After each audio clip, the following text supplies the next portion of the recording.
Have you ever been discarded by someone who thrives on the chase, who plays with hearts as if they were toys?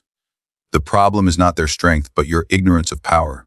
Today, I will teach you the Machiavellian method to make a player love you, and then watch them suffer when you walk away. In every age, whether in the courts of princes or in the cows of modern life, the art of attraction has been misunderstood. Most imagine it to be a matter of beauty, charm, or the fluttering heart. But attraction, when viewed through the eyes of power, is not romance. It is strategy. It is a battlefield where only those who control perception can truly conquer. And if you wish to make a player fall, you must first understand that attraction is a weapon, not a gift. The player, that seasoned manipulator of hearts, thrives on those who do not know this truth. They feed on the desperate, the eager, the ones who believe love is won by generosity of emotion. But the player does not chase those who surrender easily. They chase what escapes them, what appears beyond their reach, what seems touched by mystery and untouchable by desperation. If you wish to master attraction, you must become that mystery. Consider how a prince secures loyalty. He does not offer himself to every subject. He stands above, distant, his presence rare, his favor selective. This distance breeds hunger, and hunger becomes devotion. So it is in love. If you appear constantly available, if you shower the player with attention, you become as common as the air, and they will grow bored of you as swiftly as a spoiled courtier grows tired of the same feast. The scarcity of your presence is what makes you valuable. The rarity of your attention is what makes them desire you. Do not misunderstand me. This is not about cruelty. It is about control. It is about refusing to be like the others who worship at the feet of the player, who compete for crumbs of attention. Instead, you must rise above, so they must compete for you. Show them that you are desired, but never conquered. That you are admired, but untouched. Whisper through your silence that you could be theirs, but never promise that you will. This is the heart of strategy, the balance between distance and temptation. Imagine the player as a hunter. They stalk the field searching for easy prey. The weak rush forward, thinking attention will win them favor. But you must not be the rabbit that runs into their arms. You must be the stag in the distance, glimpsed but not caught, pursued but never surrendered. Every hunter dreams of the beast that resists capture. And so too does you play or burn for the one who does not bend. When you interact with them, give in fragments, a glance that lingers a moment too long, a smile that seems directed at them, yet quickly fades as if it were never there. Words that flatter lightly, only to retreat into silence. Do not speak all your truth. Leave them wondering what lies beneath. Mystery is the fire that burns in the mind long after the conversation ends. And mystery, when carefully cultivated, becomes obsession. You must also understand the psychology of contrast. The player is accustomed to adoration, to easy conquest, to those who swoon at the mere sound of their voice. If you act as all others act, you will be discarded as all others are discarded. But if you stand apart, if you appear immune to their tricks, they will be unsettled. Resistance is more intoxicating than surrender. In their arrogance, they will believe they are the one to finally break your composure.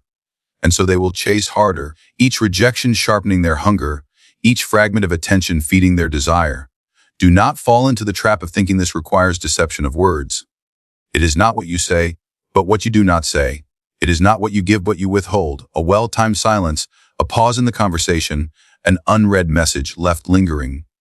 These are the tools of power. The player expects flattery. Give them instead uncertainty. The player expects pursuit. Give them distance. In this way, you turn their own instincts against them. Remember, attraction in this game is not about hearts, but about leverage. You are not seeking love at this stage. You are seeking power over desire. The one who gives all loses all. The one who withholds commands. It is the law of scarcity, eternal and undeniable, whether in politics, commerce, or seduction. What is abundant is cheap. What is rare is priceless. Position yourself as the rare jewel, glimpsed but not possessed, and the player, so confident in their power, will begin to crumble in yours. This is how you begin to master attraction as strategy, by refusing to play the role they expect, by refusing to be common, by ensuring every moment with you feels like a victory they have not yet won. The player seeks conquest, but in seeking you, they will find themselves conquered by their own desire, and you will stand above, not as their victim, but as their sovereign. The player is not merely a lover of many hearts, they are a strategist of emotions, a tactician in the field of desire. They operate with confidence because most do not recognize the game being played. They thrive on predictability, on the naive belief that affection is enough to hold their attention. But once you see their patterns, once you understand the architecture of their methods, you can reverse the design.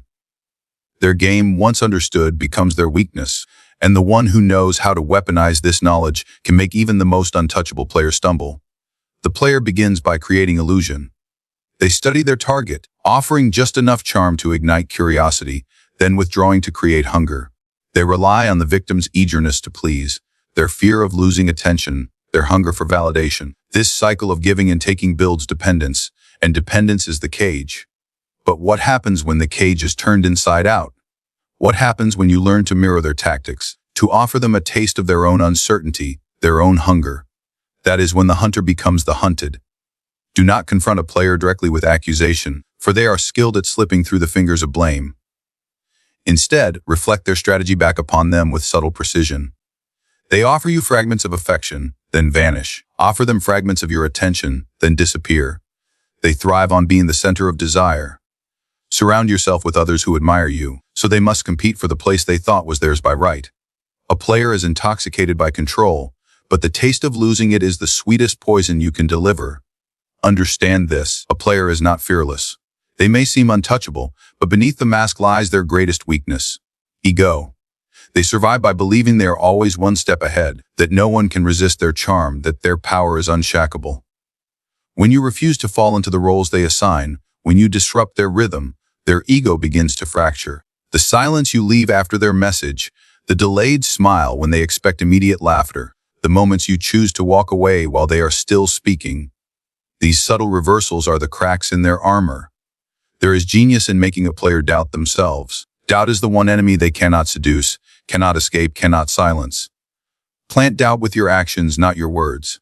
Let them wonder if you are amused by them, or merely observing them as one might observe a jester in the court. Let them question if you are impressed, or if you find their charm predictable. Each unanswered question becomes a chain that binds them. Each flicker of uncertainty tightens your control.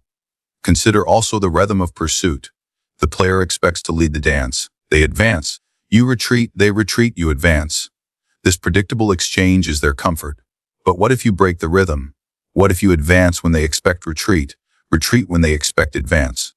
What if, instead of waiting for their attention, you command it by withdrawing when they are most certain of your affection? Suddenly, the game they built collapses, and they find themselves stumbling in a world where their familiar tricks no longer work. You must also play upon their greed. A player is greedy not only for bodies, but for admiration. They want to be desired more than they want to desire. Turn this greed against them.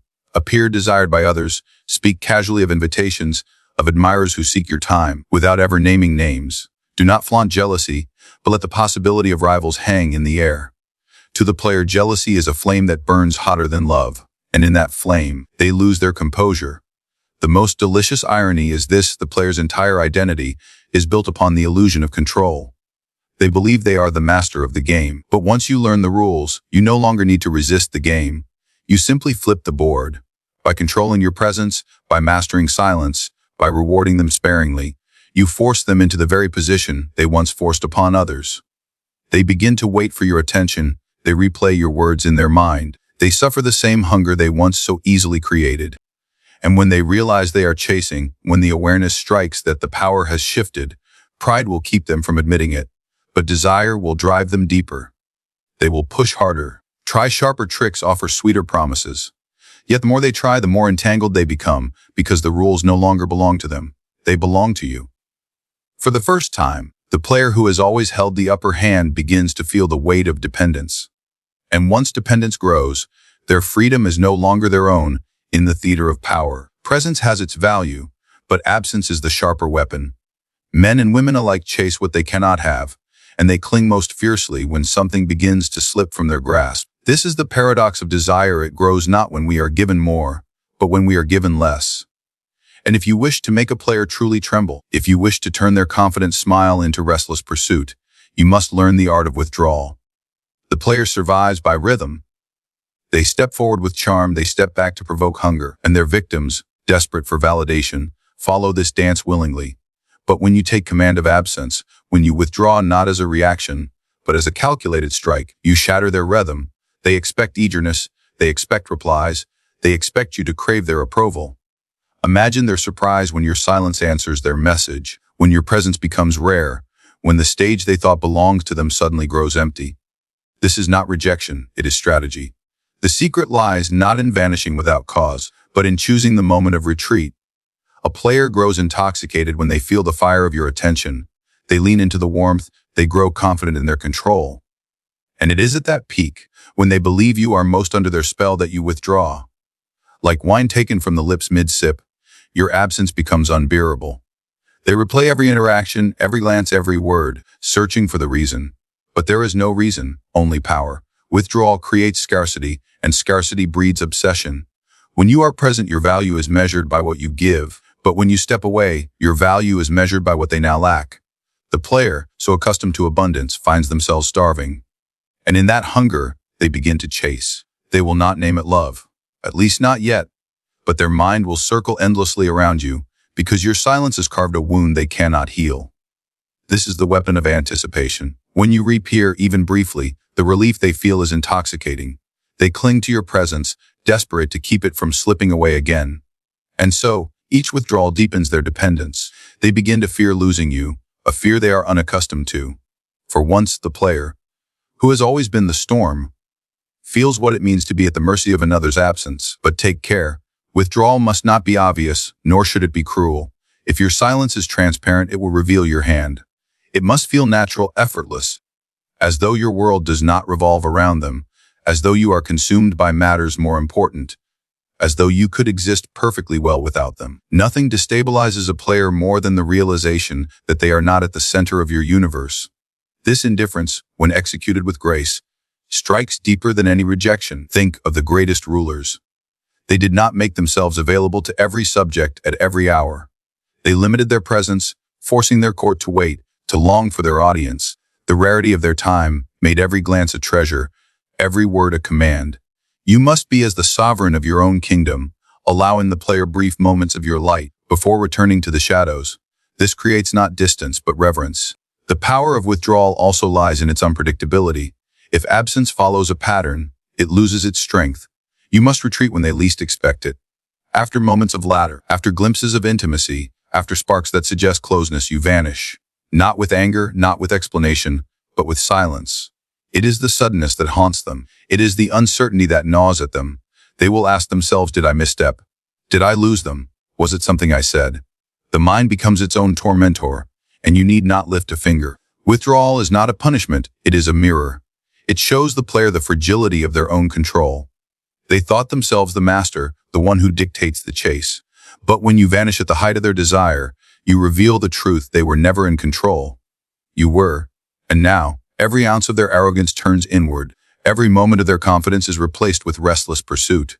In the silence you leave, they will search for you more desperately than they have searched for anyone before. And in that search, they will not realize that they have already fallen, that the strings they once used to manipulate others have been severed, and now it is they who are bound. To govern hearts is no different from ruling over states.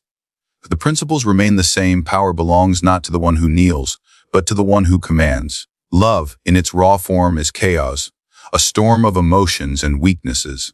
But in the hands of the cunning, it becomes an instrument. And here lies the Machiavellian lesson: to appear irresistible, yet never be conquered by your own emotions.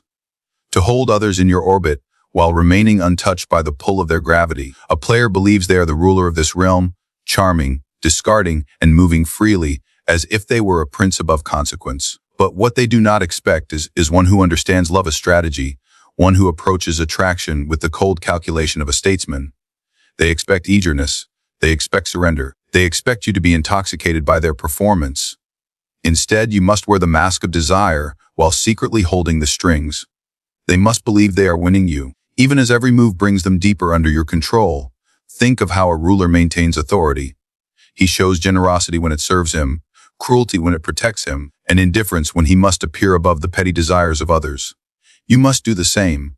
Offer affection sparingly, like gold coins from a treasury, given not out of weakness, but out of choice. Smile when it suits your strategy, withdraw when it strengthens your power, and above all, never allow your emotions to become chains that bind you. For once you are chained, you are no longer sovereign. You are servant. The player thrives on seeing others lose control. They laugh when hearts tremble. They grow strong when others grow weak. But imagine the frustration when they meet someone who feels, yet does not bend. Someone who can display warmth without surrendering, who can mirror desire without drowning in it. This balance is rare, and rarity is irresistible. The player, who is accustomed to dominance, will taste the bitter flavor of uncertainty. They will wonder, do you love me, or do you play me? And in that question, they will lose their footing. You must learn to rule not only with your actions, but with your presence. Appear radiant in their eyes, but remain untouchable in your soul. Let them believe they are drawing closer, while you quietly step just beyond their grasp. It is in this dance, this illusion of closeness mixed with the truth of distance, that power is preserved. For if they ever feel they fully own you, the spell is broken. But if they sense that you remain forever just beyond their reach, they will chase endlessly, hoping to grasp what cannot be held. In politics, loyalty is maintained not through love alone, but through fear and respect. In love, the same rule applies. Do not aim to be adored only, for adoration fades. Aim to be respected, even feared in the quiet moments when they realize they cannot move you as they move others. This does not mean cruelty. It means strength. It means letting them know through silence, through restraint, through control, that you are not like the others who fall at their feet. Respect is forged not through giving everything, but through showing that you could walk away at any moment and still remain whole. The Machiavellian lesson is that hearts are not won by surrender, but by rule. To govern a heart is not to drown in it, but to stand above it, as a king stands above his subjects, as a general commands his soldiers. Even in tenderness, there must be calculation. Even in intimacy, there must be distance. To forget this is to lose the crown, to let desire strip you of authority. And once authority is gone, you are nothing more than another name in the player's long list of forgotten conquests. When you master this balance, irresistible in appearance, untouched in truth, the game changes. The player, who thought themselves sovereign, becomes the subject. Their charm becomes clumsy in your presence. Their tricks become transparent before your eyes. They, who once laughed at the weakness of others, now feel the chains of their own emotions tightening. They fall, not because you gave them everything, but because you gave them nothing they could truly claim as their own. This is the highest art of power, to command love without being commanded by it. To stand in the storm and not be swept away. To walk among desire as though it were a garden, admiring its flowers without ever being pierced by its thorns. The player will never admit their defeat, but their actions will betray them. They will chase, they will plead, they will seek, because they cannot comprehend how their greatest weapon has been turned against them. And in that bewilderment, in that hunger, in that loss of control, you prove the timeless truth of Machiavelli. It is not the one who loves most who holds power, but the one who can govern love as they would govern a state. So, what have we uncovered? That love in the hands of the cunning is not a tender gift, but a field of strategy. You have seen how attraction must be mastered not through desperation, but through scarcity. You have learned how the player's own weapons can be turned against them, how their confidence becomes their downfall when you mirror their tricks with precision. You have witnessed the power of withdrawal, that silence cuts deeper than words, that absence creates hunger far greater than presence ever could. And finally, you have seen the Machiavellian lesson itself, that to rule hearts, you must never be ruled by your own. The player who once believed themselves untouchable is not defeated by force, but by control. They fall not because you chase, but because you refuse to be caught. They burn not because you give, but because you deny. And when you walk away, it is not you who suffers, but they who are left trembling, bound by their own desire. This is not cruelty. This is wisdom. For in love, as in politics, the true victor is not the one who clings, but the one who commands. Remember, the strongest position is not to need, but to be needed. And once you hold that power, you will never again bow to the games of those who seek to use you. Instead, it will be they who bow, undone by the very fire they thought they controlled.